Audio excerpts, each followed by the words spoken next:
জয় মা, জয় ঠাকুর, জয় স্বামীজি, জয় গুরুদেব। উদ্বোধন কার্যালয় থেকে প্রকাশিত স্বামী পরমানন্দ প্রতিদিনের চিন্তা ও প্রার্থনা এই বইটি থেকে বছরের প্রতিটি দিনই পাঠ করার চেষ্টা করব।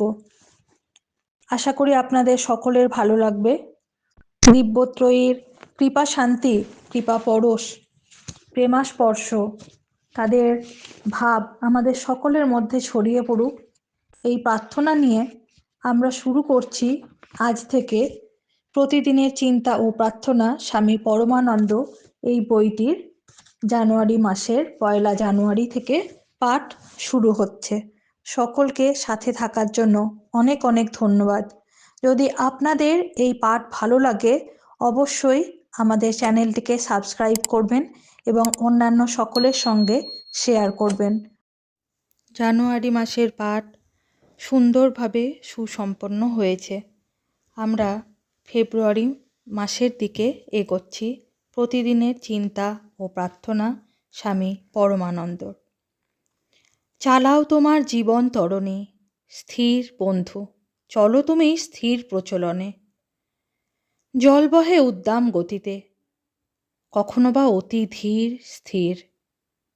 রহ তুমি ধরিয়া তোমার পথ প্রদর্শক, আকাশ ভ্রুকুটি করে আবার হাস্যমুখ। ধরো তুমি সযতনে যন্ত্র প্রদর্শক, বায়ু বহে গর্জন প্রকটন রবে, আবার সে হয় যে নীরব।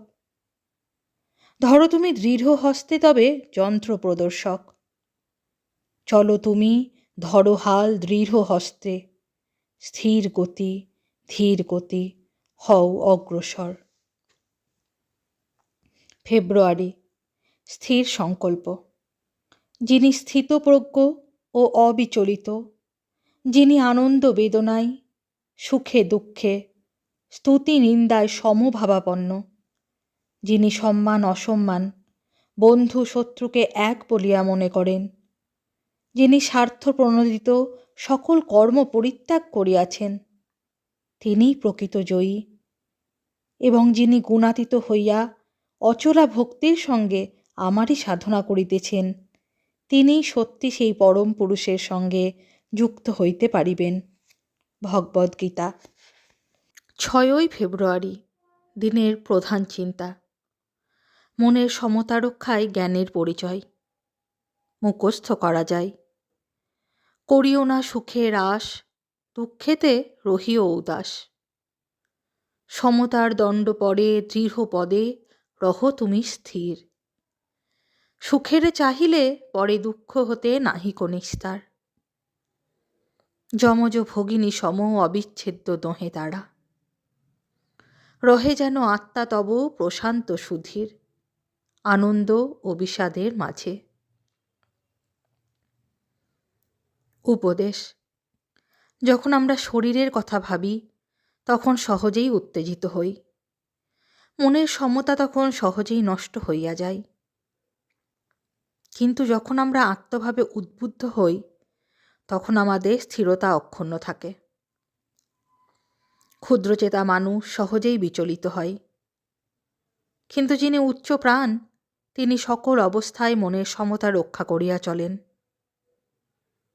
ইষ্টনিষ্ঠা যখন এমন হয় যে তাহার জন্য আমরা বাঁচিতে বা মরিতে রাজি হই, তখনই আমরা সকল পরিবর্তনশীল অবস্থার মধ্যে শান্ত হইয়া থাকি। প্রার্থনা। হে প্রভু, তুমি অপরিবর্তনশীল, তুমি চিরন্তন। তোমার প্রতি এমন বিশ্বাস আমাকে দাও যেন আমি তাহার জোরে সকল বিঘ্ন আর সংগ্রামে জয়ী হইতে পারি এবং গভীর শান্তি ও প্রশান্ত ভাব লাভ করি। প্রভু, তুমি আমার সহায় হও যেন আমি সকল ভয় ভাবনাকে ঝাড়িয়া ফেলিতে পারি। তুমি যে নিয়ত কাছে থাকিয়া রক্ষা করিতেছ, এই অনুভূতি লাভ করিয়া যেন আমি শান্ত হইয়া থাকি। ওম শ্রীরামকৃষ্ণার্পণমস্তু।